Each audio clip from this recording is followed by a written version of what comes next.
It sounds like Kevin Harvick could be retiring at the end of the 2023 season, and Ross Racing is looking toward the future of the organization. And we're going to talk more about the Bubba Wallace and Kyle Larson incident. What's going on, guys? It's Daniel, and welcome back to our video. We've got a ton of NASCAR and other motorsports stories discussed here today on the channel. Let's go ahead and just jump straight into those really quickly. We're going to go ahead and start paint schemes and sponsorship news first. Let's jump into those really quickly. The first paint scheme we're taking a look at is Kevin Harvick's 2023 Busch Light scheme that we're going to see in 2023. Very similar to the 2022 scheme. There's really not many differences with the scheme, but I have been a big fan of the 2022 scheme, and the 2023 scheme looks pretty good in my honest opinion. And the only other paint scheme we're taking a look at is Eric Almirola's 2023 Smithfield scheme that we're going to see in 2023. Again, very similar to Kevin Harvick's scheme. There's not many differences with the scheme here. I think it looks really good. It looks really good in my opinion, and I'm looking forward to see it heading into 2023. And now we're going to go ahead and jump on to the next story of today's episode as we're talking about South Point. As South Point yesterday announced that they have announced an extension to continue sponsoring the Fall Vegas Cup Series races. It's unclear how long the extension is, but South Point has been sponsoring the Fall Cup race for the last years. I think since the first time they had the second race at Vegas for the Cup Series back in 2018, I think they've been sponsoring, and South Point's had a really good partnership with the track. It's not a major shock or a major surprise to me. Glad to see that South Point will continue sponsoring the racetrack and will continue working with the racetrack. I think it's really exciting. I think it's really awesome, in my honest opinion. And now we're going to go ahead and jump on to the next story of today's episode, is we're going to talk about Hailie Deegan. As in Hailie Deegan's NASCAR Xfinity Series debut, she finished 13th in her Xfinity Series debut at Las Vegas. That is the best finish for a female debut in the NASCAR Xfinity Series, and the second best finish for a female in any debut in NASCAR's top 3 series. Hailie Deegan had an incredible debut in the NASCAR Xfinity Series. She ran top 20 pretty much all day long, and she had a really strong performance and ran extremely well throughout the race. And she had a chance and she was running top 15 near the end and finished 13th. It helped that caution came out because she was still probably going to finish around top 15 anyways, but that was her goal coming into the weekend, was to try to finish in the top 15, and she finished 13th. She ran really well, and I think what she did was she proved that she deserves to be full-time in Xfinity next year. Hopefully she's got the funding and the sponsorship. We'll talk about that here in the not-so-distant future in this episode, but she had a great debut, in my honest opinion. She did really well, and she absolutely deserves the praise that she's getting for sure. In my opinion, she did really solid, and good to see that Hailie Deegan had a fantastic debut. She did absolutely incredible. And now we're going to go ahead and jump on to the next story of today's episode, as we're going to talk about Alex Palou and Pato O'Ward. As Alex Palou and Pato O'Ward, who basically are part of the McLaren F1 Academy because they are part of that McLaren F1 drive, even though Palou is still Chip Ganassi, he'll be going to Air McLaren SP in 2024. They both will be driving for McLaren F1 and FP1 sessions coming up here. Alex Palou will drive in FP1 coming up at the USGP this weekend. And then we're going to see Pato O'Ward do FP1 in Abu Dhabi in the final race of the season. This is really cool to see both drivers getting an opportunity. It kind of will help with their super licenses as well. Both drivers who have either won championships or come close to winning championships in IndyCar. Pato O'Ward's had some chance to come over to F1 a couple times, and Alex Palou has had aspirations to come over to Formula 1 as well one day. It's good to see both drivers getting an opportunity to do FP1 sessions. We've seen other drivers in IndyCar, like Colton Herta in the last year or two, come over and test the car, and it's really good to see they're getting an opportunity to have practice sessions in FP1 in Formula 1. And now we're going to go ahead and jump on to the next story of today's episode, is we're going to talk about Toyota. Now, it was reported by Jenna Fryer on Saturday afternoon that David Wilson says he told Penske that no on becoming the third OEM in IndyCar, but he wants to be in the GTP, the Grand Touring Performance, the top series, a new LMDH program starting in 2023, and wants to overall win the Rolex 24 and wants to win some of the other big races as well. Now, Toyota had been in conversations over the last year or two as a potential third OEM for IndyCars. IndyCar is still looking for a third manufacturer going into the new contract heading into 2024. I understand that David Wilson does want to go ahead and focus on going to GTP. I think overall winning the Rolex 24 would be really awesome. They have won Le Mans 24 hours overall, and I think they want to win the Rolex 24. But it would be really cool to also see Toyota have an opportunity to come back and race in IndyCar again as well, because they have raced IndyCar in the past. And to me, I think it'd be really cool if there was an opportunity for Toyota to come back to IndyCar. So it's definitely unfortunate to see that Toyota is not going to be coming back to IndyCar, at least for the time being. But I understand Toyota wants to focus on going to GTP and try to win over there. It would definitely be awesome for sure, and hopefully we will see Toyota maybe one day come back to IndyCar, but it sounds like as of right now, Toyota will not be jumping back into IndyCar. And now we're going to head on to the next story of today's episode, as we're going to talk about Kaylee Bryson. Kaylee Bryson is an upcoming driver in a Toyota Racing Development Program who currently races in USAC, and she led 72 laps at the Illinois State Fair. Before the race at the Illinois State Fair in the USAC, no female driver, I think, had ever led a lap in the race. She dominated the race and led 72 laps. She did end up finishing in the top 5, but she had a fantastic performance. Her car just did not handle at the end of the race, but she had a very stellar first race for her at that racetrack.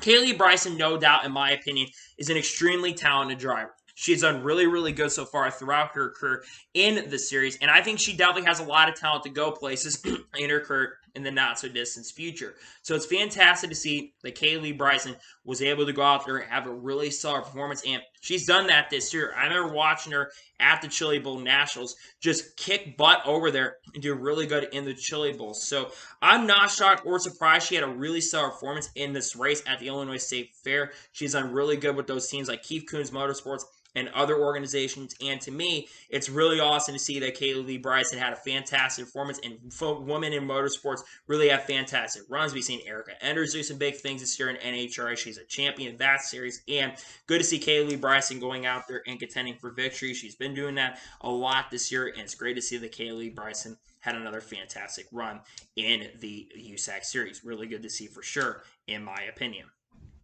And now we're going to head on to the next story of today's episode, as we're going to talk about Mark Martin. Now, Mark Martin was speaking to the media before the race on Sunday, and Mark Martin says that the 2022 is the best on-track product he has ever seen. Now, I'm going to agree and disagree with Mark Martin in two ways. If Mark Martin is talking about the intermediate racing that we've seen this year, I 100% agree with him. I think what we've seen this year for the on-track product for the intermediate racing across the board, I think has been absolutely killer. I think the 1.5 miles into 2-mile tracks like Auto Club, tracks like Las Vegas this past weekend were absolutely fantastic and great races. We saw some absolutely great and killer racing, in my honest opinion. But where I will disagree with Mark Martin, in a sense, is the short tracks and the road courses. I think the Gen 6, whether you like the Gen 6 or not, I think the Gen 6 really, really struggled on the short tracks and the road courses. That kind of racing was not as good as it was in the Gen 6. Now, I absolutely think that NASCAR is going to fix the short track and the road course product in the not-so-distant future. I trust NASCAR in that area where they're going to fix it, because I think NASCAR will get this problem fixed, and drivers have been complaining about it, and I think they're going to get that fixed. So I don't 100% agree with Mark Martin on that, but if it is about the intermediate product, then I agree with him. I think the intermediate tracks have produced some really good racing, and it's good to see that Mark Martin's happy with what he's seen. I'm glad to see at least Mark Martin is definitely happy with it, because it's good to see that people are really, really happy that Mark Martin's happy about that. And in my opinion, it's good to see that we've got drivers happy about the on-track product, in my opinion. And now we're going to jump on to the next story of today's episode, as we're going to talk about Chandler Smith. Now, Chandler Smith was competing in the Winchester 400 and was battling for the lead between him and Jake Garcia, and both of them got into each other.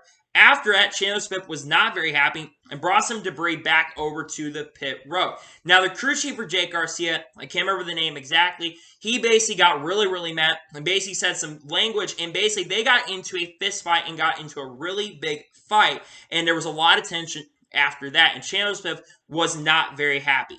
Look, I'd be mad too if I got raced really, really hard, but I also understand that you got to kind of keep your emotions in check. But there's been tension in the past, I think, between these two in the past, and it's not a shock that Chandler Smith was not really happy with what he saw. So it's definitely interesting for sure that Chandler Smith got really upset about that and got into a fight. I don't think I've ever seen Chandler Smith that fired up before, basically getting mad. I don't think I've ever seen him get in a fight before, so that's the first time I've seen him get into a fight. And there's definitely a lot of confrontation for sure, and it's not a major shock or surprise to me that there was confrontation after that incident. And now we're going to go ahead and jump on to the next story of today's episode, as we're talking about AJ Allmendinger. As AJ Allmendinger was speaking to the media after winning the NASCAR Xfinity Series pole at Las Vegas on Friday night, and he expects to do cup races at Homestead and Martinsville in the number 16 car.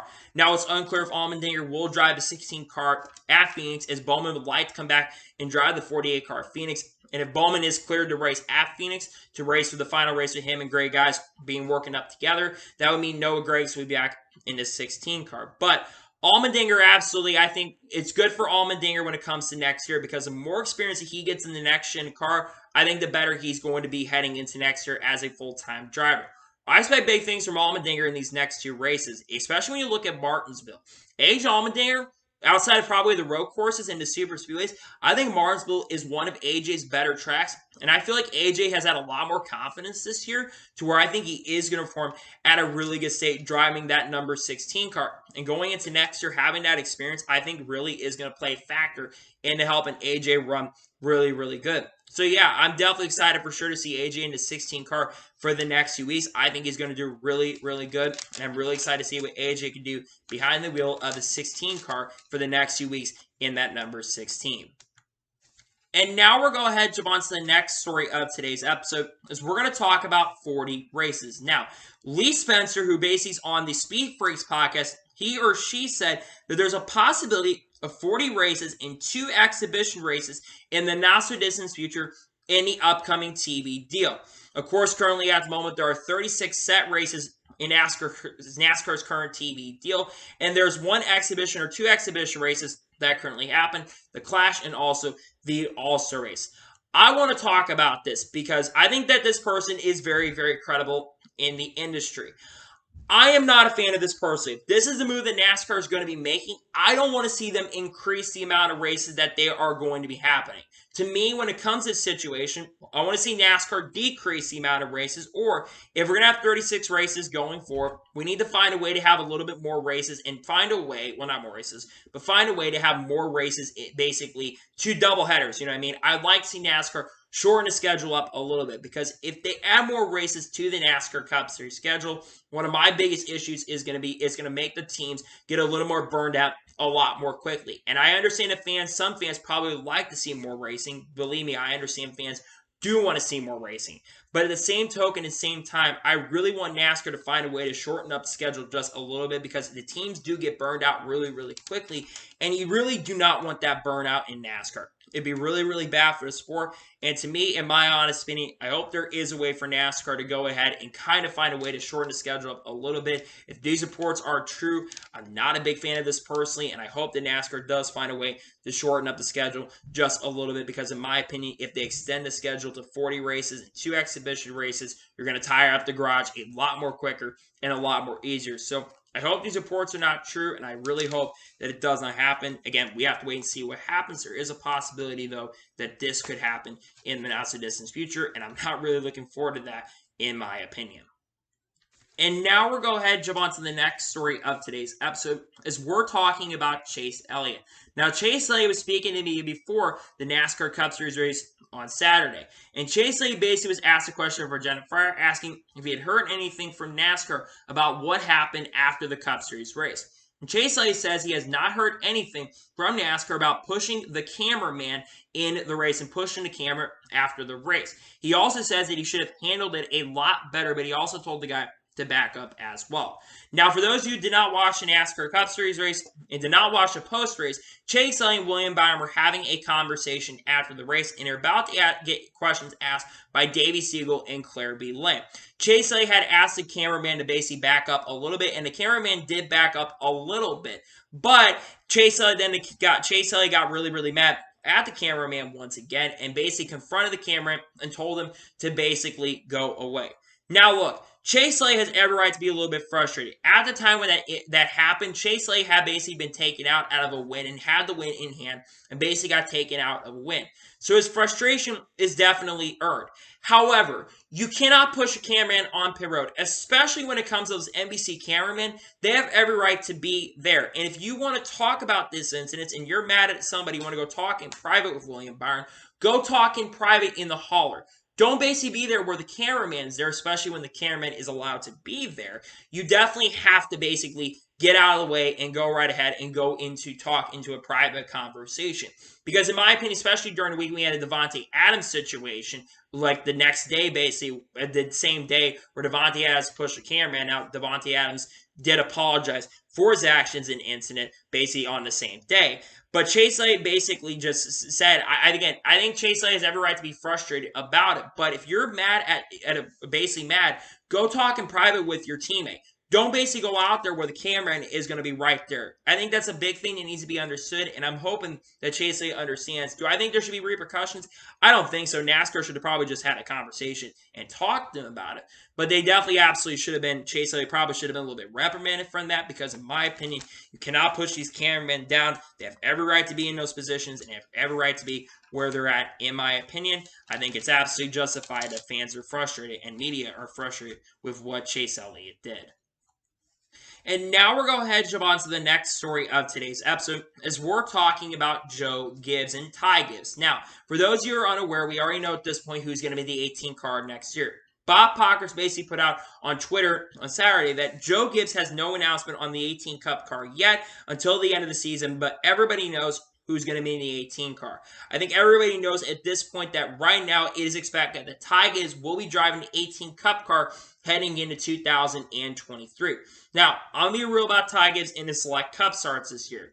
Ty Gibbs has not performed really, really good. Ty Gibbs has only had one top 10 finish in his 8 or 9 or 10 races that he's ran so far. And Ty Gibbs has also gotten into some beef this year with both petty GMS drivers and has had beef this year with other drivers in the Cup Series as well. Now, I do expect that Ty Gibbs, when he goes into the 18 car, I think he will run a lot better considering he will be in top tier equipment. But I'm not expecting Ty Gibbs to immediately set the world on fire as a rookie next year. I think that Ty Gibbs will run very solid. I expect some pretty good performances out of that number 18 car heading into 2023.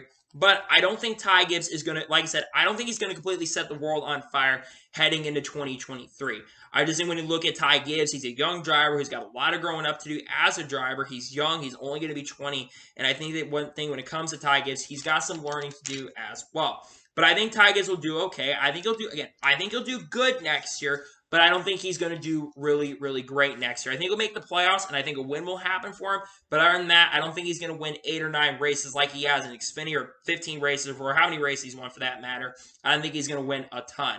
So I think he'll do good as a rookie next year, but I'm not expecting him to completely set the world on fire and do big things heading into 2023. So in my opinion, I think he's going to do good. I don't think he's going to do great as a rookie. But again, rookies generally don't do fantastic in Cup unless your basic name is Chase Elliott or you're Austin Cindric as he's done this year. So in my opinion, Ty Gibbs will do solid as a rookie, but I don't expect him to do fantastic in 2023, in my opinion.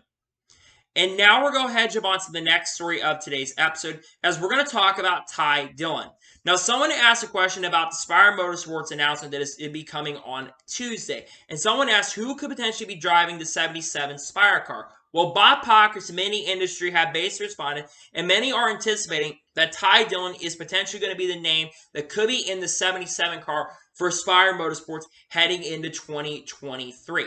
Now, Ty Dillon, of course, will not be returning to petty GMS Motorsports heading into the 2023 season, as Noah Gragson is going to drive the 42 car starting in 2023. Ty Dillon, of course, has been in the Cup Series now for many, many years. He did not race for about a year or two in Cup, but in 2022 got another opportunity to race with petty GMS Motorsports. I'm going to be real with Ty Dillon here. I think Ty Dillon is a decent driver. I don't think Ty Dillon is a great driver. I just have not been that impressed with Ty Dillon in his Select Cup starts. He hasn't won a Cup race yet. And to be honest, I don't expect him to do fantastic at Spire Motorsports. If it's true he's going to 77, I don't expect Ty Dillon to really set the world on fire. Again, I think Ty Dillon is a good driver. I don't think he's a great driver. Ty Dillon would, I think, be better for Xfinity or for the Truck Series. But I think at the same token, it's good that he's getting another opportunity to be with a team. But this definitely is a downgrade of an organization for a team.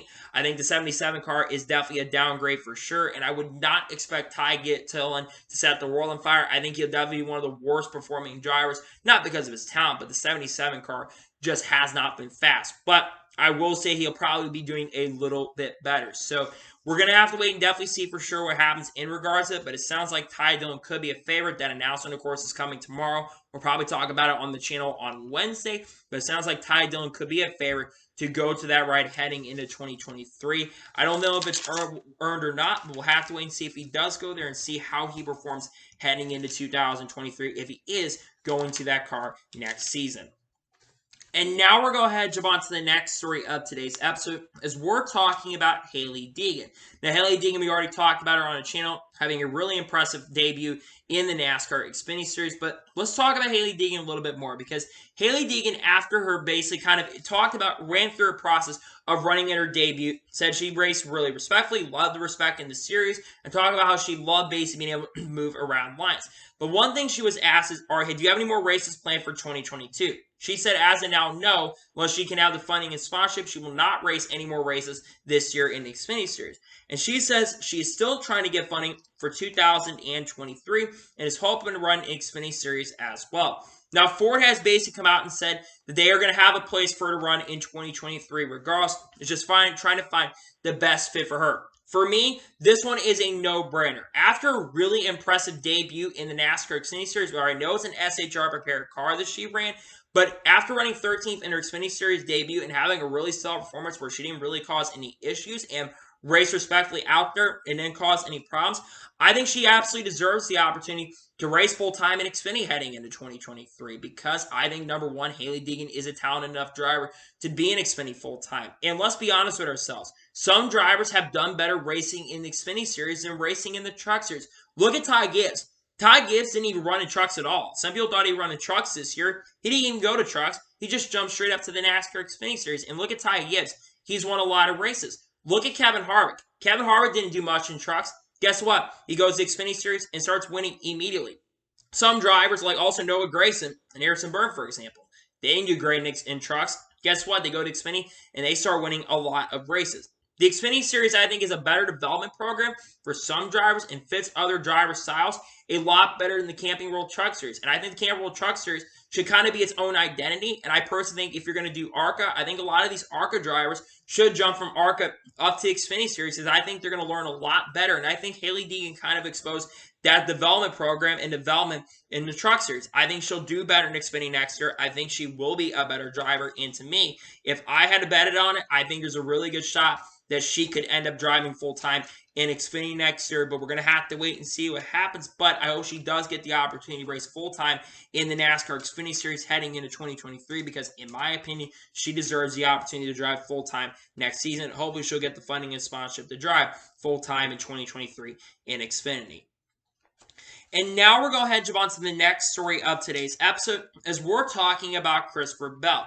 Now, Austin Kanensky, who works at Sportsnet, put out an article around Christopher Bell. And according to him, Christopher Bell actually signed a long-term contract extension with Joe Gibbs Racing earlier this year to continue driving with Joe Gibbs Racing. Now, we already knew that Christopher Bell had a contract for next year. When the Ream sponsorship got announced, we knew that Christopher Bell was going to get the extension with Joe Gibbs Racing at least through 2023. But it's good to see that Christopher Bell has a long-term contract with the team going forward. That's one thing with issues with contracts is you really don't know how long these contracts are going to be. So it's very positive to see that Christopher Bell's contract is basically getting extended to be with Joe Gibbs Racing long-term. I think Christopher Bell has been the best performing Joe Gibbs Racing car so far in the 2022 season. He's performed really, really well. He's gotten 2 wins this year. He's really, I think, been overall the best performing driver at Joe Gibbs Racing. And like I said, he absolutely deserves this contract extension. He's done really good this year, and I think he's the future of Joe Gibbs Racing. I really think he is. I think if Joe Gibbs is going to be looking in Toyota Racing Development, is going to be looking at a future along with Ty Gibbs, I think you have to look at Christopher Bell. Christopher Bell is a driver who's still pretty young, but is still getting into his own, and I think he's really growing into his own driver. And I think when you look at the long-term future for Christopher Bell, I really think that Bell will become a very solid driver in this series. So I'm very excited to see what Christopher Bell can do long-term, and I'm glad to see that Bell got this long-term extension to continue racing with Joe Gibbs Racing. I expect some major, major things heading into 2023 for Bell, and I think he's going to win multiple races next year. And I think there's some big things coming for Christopher Bell heading into the 2023 season. And now we're going to go ahead and jump on to the next story of today's episode, as we're going to talk about Richard Childress Racing. Now, Richard Trellis is speaking to the media and basically speaking before the race with multiple people. And Richard Trellis says that they are potentially working on still, despite the news with the Kurt Busch stuff and the Tyler Reddick stuff, they're still talking about potentially racing a third car heading into 2023 as a possible option. It's to be determined, but there's talking there could still be a third car for Rich Trellis Racing heading into the 2023 season, at least on a part-time basis. This is definitely really, really interesting that even though there are reports that people think they're bluffing that they could get a third car, it is possible that they could have a third car. Now, if they're going to have a third car next year, who's going to end up driving it? Well, I think it's very obvious at this point who would end up driving it. I think if it's a part-time entry, I think it will be a split between the two drivers in the Xfinity Series program, that being Austin Hill and Sheldon Creed. Both of them currently drive for Richard Trellis Racing. Austin Hill's had a really good year with the team. He's gotten 2 wins so far. Yes, both of them have been on super speedway tracks, of course, but Austin Hill has done really, really good with the team. The other driver would be, of course, Sheldon Creed. Creed's been definitely improving this year, and I think going into next year, if he continues to drive for Richard Trellis Racing, I think he'll do very, very well. But if it's not the drivers at the team, who would I love to see in that car? Parker Kligerman. Parker Kligerman had an opportunity to go to Rich Trellis Racing, but that contract kind of got denied. Unfortunately, funding kind of went up and dry. He actually wasn't in running to go to Rich Trellis Racing and actually drive the 21 car this year. But unfortunately, what ended up happening was the funding and sponsorship kind of dried up for them. I really hope that he does get the opportunity to race with them at some point. I would love for him to get the opportunity. I know Parker's been in conversations to try to find a ride. I know Henderson's trying to go full-time next year, which would be really cool to see. And I hope that there's an opportunity and a possibility for them to basically go ahead and bring him in on a full-time basis next year. I think it'd be fun for sure on a part-time basis. But I'm thinking right now it's likely going to be Sheldon Creed and Austin Hill who are going to be driving this car next year if it's a part-time entry. I will have to wait and see what happens in regards to that, but it does sound like there's potentially some drivers and it could potentially still see a third car for Rich Trellis Racing despite what we've been hearing in the last few weeks. We could be seeing that in the not-so-distant future announce a potential third car for RCR. And now we're going to go ahead and jump on to the next story of today's episode, as we're going to talk about more about Kurt Busch and the Tyler Reddick situation. Now, it was announced on Saturday. We talked about this on the channel. We did a video on this Saturday morning. But it was announced, and Kurt Busch announced, he will be retiring from full-time competition at the end of this season and will not race full-time in 2023. It was also announced that Rich Trellis Racing has basically decided to sell their contract, the charter they were going to have, and that 2311 bought the contract from RCR, and Tyler Reddick is going to drive the 45 car heading into 2023.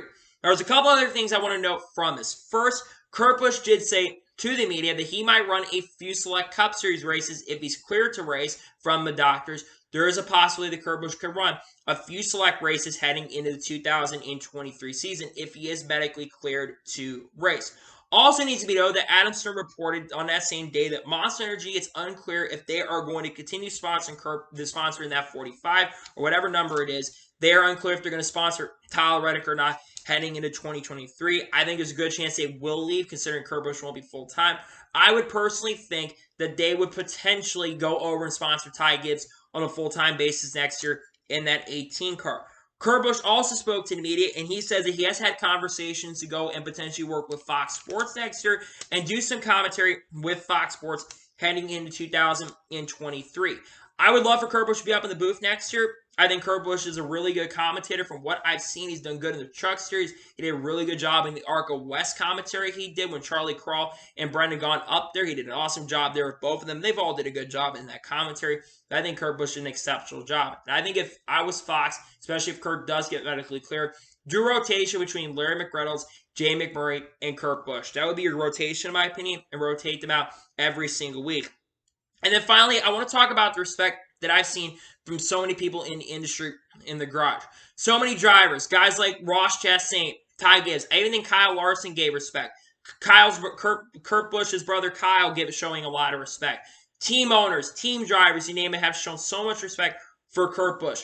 The impact that Kurt Busch is going to have long-term in NASCAR is going to be incredible. And I think he will still have a big impact on his organization as well and do some pretty big things. And I've seen so much respect from people in this industry.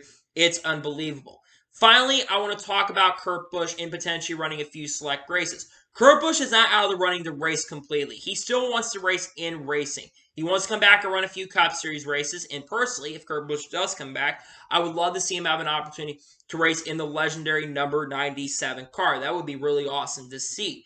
But also, he says he loved to race in the Le Mans, 24 Hours Le Mans, and also race in supercars and race in Australia. And he has got the backing from Toyota and Monster Energy to do that as well, which I think would absolutely be really awesome if he got that opportunity to do that. So I think it'd be really fun for sure if there is a possibility of him doing that. I definitely think it would be really cool and really awesome to see, and I kind of hope there is a possibility for Kurt Busch to do that, because in my opinion, it'd be really, really stellar, and it'd be really, really cool. So I kind of hope it does happen, and I really hope that there's a good chance that Kurt Busch does come back and race a few select races and bring back the legendary 97 if he does decide to race part-time in 2023. It'd be really cool if he gets an opportunity to come back and race part-time in 2023, in my opinion.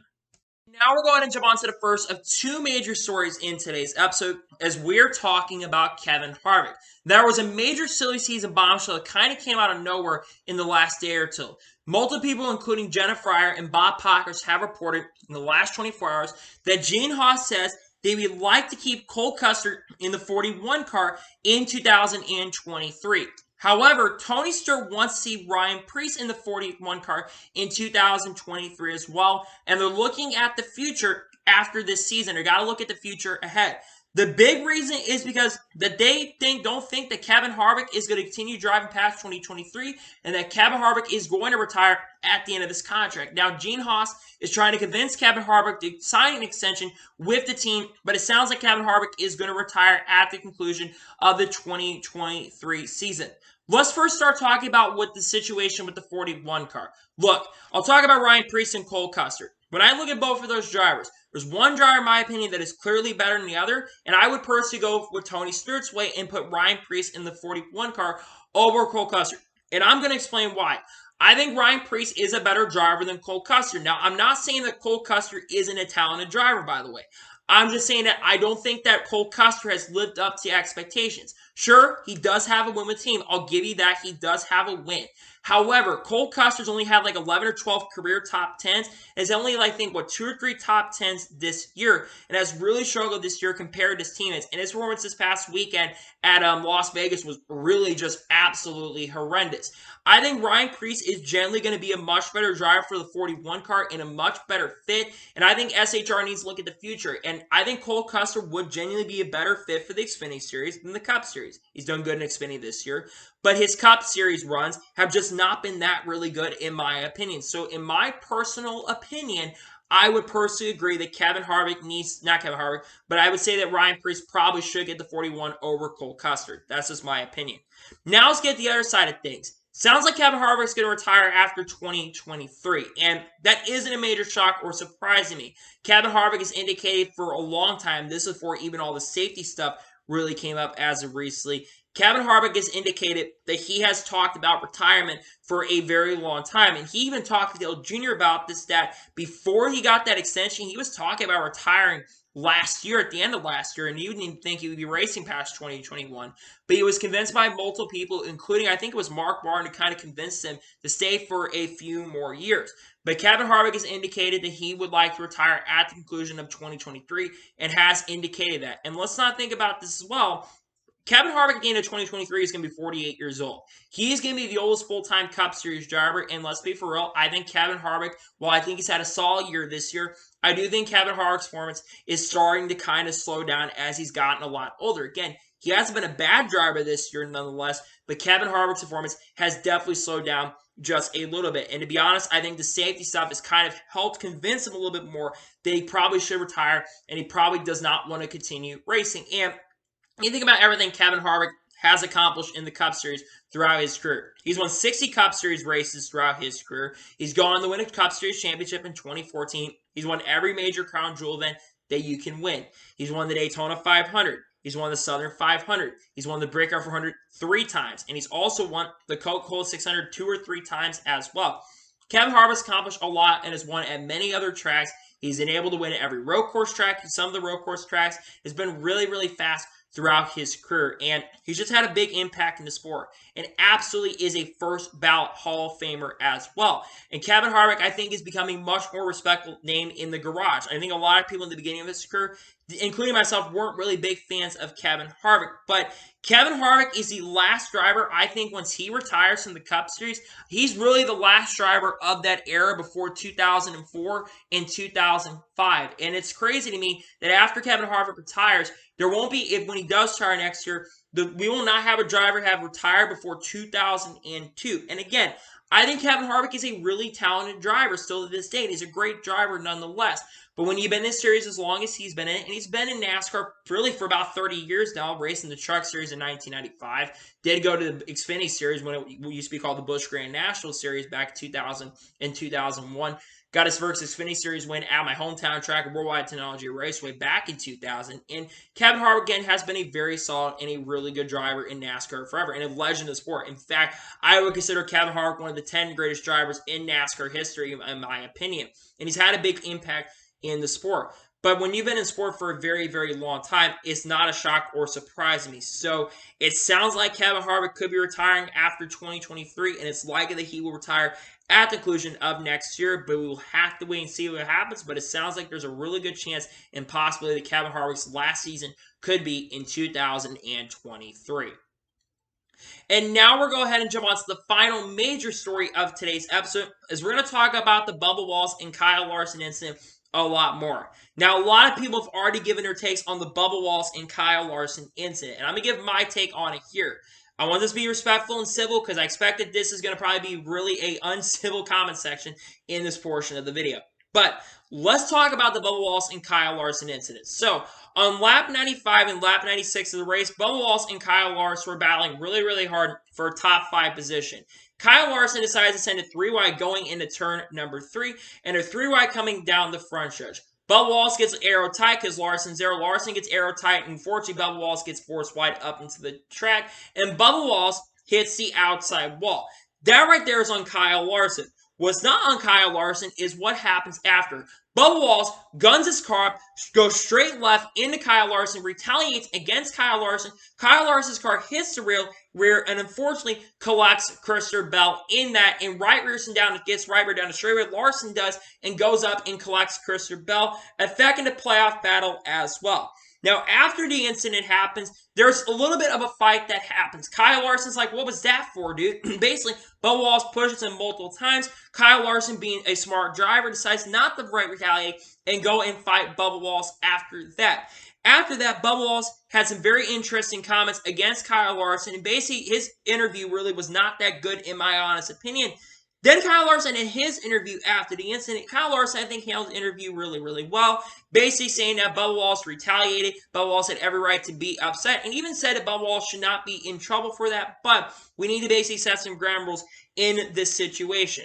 Now, NASCAR has publicly come out and said that they will be reviewing the Bubba Wallace incident very carefully. They did not basically ask Bubba Wallace to come to the hauler, which they probably should have. Sent Bubba Wallace to the hauler for that incident and called him to the hauler for the incident. But they plan to review this week, and more than likely in the next day or two, they are going to announce major penalties for the drivers, and someone is going to get in trouble, and there are penalties probably coming in this incident. Now, I'm going to give my honest opinion here. I am fans of both of these drivers. These are two of my top 5 favorite drivers currently in NASCAR to this day. But when a driver does something wrong, I'm going to call him out for it. And I have defended Bubba Wallace in certain instances this year. What Bubba Wallace did here is not a defendable incident in my personal opinion. You cannot do what he did. Look, Bubba Wallace had every right to be mad and be frustrated about the incident because he did get put into the wall, whether you like it or not, and it probably did affect the steering on his car. And I do believe that probably the steering did affect him. But one of the cardinal rules in NASCAR you do not do is you basically do not right rear somebody down the straightaway. That is just a cardinal sin.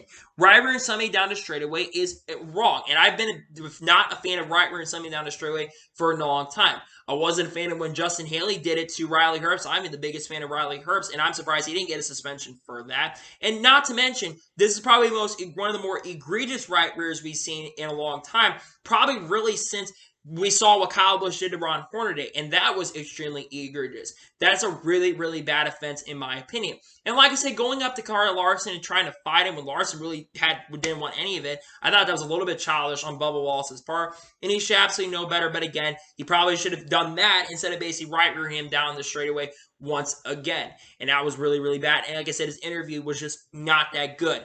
In my opinion, and I'm probably going to get a lot of flack for this, but I believe Bubba Wallace should be suspended for one race for the incident.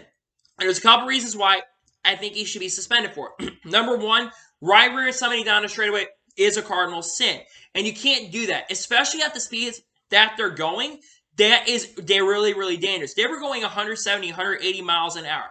And that is extremely dangerous, especially in a mile-and-a-half racetrack. That is extremely frowned upon. Even at slower racetracks has been frowned upon this year. Look at what Noah Gragson did. That is a suspendable offense, in my opinion, to right-rear somebody down the straightaway on its own. How Bubba Wallace also handled it was really, really bad, and not even be apologetic and really not even caring, and how he's handled it. He's been digging himself a deeper hole. But the other big reason why that I think that this is a suspendable act is what we talk about with the next-gen safety. Kyle Larson was going up in the rear, and if he does not hit Christopher Bell and hits that outside wall, that could be extremely dangerous, and that could suffer his career. His career could come to an end, and that could really put his career in jeopardy and really affect his overall career. To me, in my opinion, this is a no-brainer penalty. If you right-rear somebody down the straightaway, if Larson did the same thing too, he absolutely should be suspended for that. You cannot do what Bubba Wallace did and not get penalties. NASCAR, in my opinion, has a really tough position that they're going to be in, but in my opinion, and this is just my opinion, this is a suspendable act. Like I said, you cannot right-rear somebody down the straightaway without some repercussions happening. Now, like I said, I think Larson handled his interview well, and I think Bubba will also probably think about doing this again. Now, some of the responses I've seen on social media, some of them have been justified, but some of the other responses I've seen basically calling him be suspended for the rest of the year, I don't agree with that. But I personally think a one-race suspension being par for the next race. That should be a mandatory one-race suspension if you right-rear somebody down the straightaway. Now, if Bubba Wallace had bumped Kyle Larson and got into him, like got in his side a little bit with the composite bodies, that's one thing. That's absolutely one thing. Confronting him after the race or confronting him, that's another thing. But you have to think about this too. Bubba Wallace had a chance to win this race. He won stage one, had a really fast car. They made a bad adjustment on the car and fell back a little bit. His car was not good on the short run, but it was really good on the long run. And to me, you got to control your emotions just a little bit, especially when you're in this series. And Bubba Wallace is known to be a really emotional guy. He's a driver who's shown emotion, but he's also come with making some really, really bad judgment mistakes. And again, like I said, I've defended Bubba Wallace on certain actions and certain acts. This is not an act I can defend. And I understand that people will disagree with me, and that's perfectly fine. You're allowed to disagree with me in the comments. But personally, I think what Bubba Wallace did was a suspendable act and a little bit of an egregious act. In my opinion, I think Bubba Wallace should be suspended, but that is just my opinion for the incident that happened. So, that is your today's longer NASCAR and motorsports video. I want to thank you guys for watching. Please like, subscribe to the channel, notifications on, to be notified when a video does go live on my channel. Follow me on Twitter, Facebook, and Instagram, and support me on Patreon as well. Links to description below over that. And comment below your thoughts on today's video. Do you think Bubba Wallace should be suspended for what he did this week and at Vegas or not? Let me know in the comments below. And what are your thoughts about Kevin Harvick potentially retiring at the end of this season? Let me know in the comments below. Tomorrow on my channel, we're going to have the NASCAR Race Picks video over Homestead Miami Speedway. Wednesday, we're going to be talking about some more NASCAR news, probably talk about the Spire stuff, and also talk about when NASCAR does announce penalties for Bubba Wallace or does not penalize Bubba Wallace for it. Thursday, not sure what will be coming. Friday, we'll have probably a review, basically some news coming out. And then Saturday, we'll have Xfinity Series review. Probably not going to have a truck review, to be honest, but we might have Xfinity. We'll have to wait and see. Got other content on the way.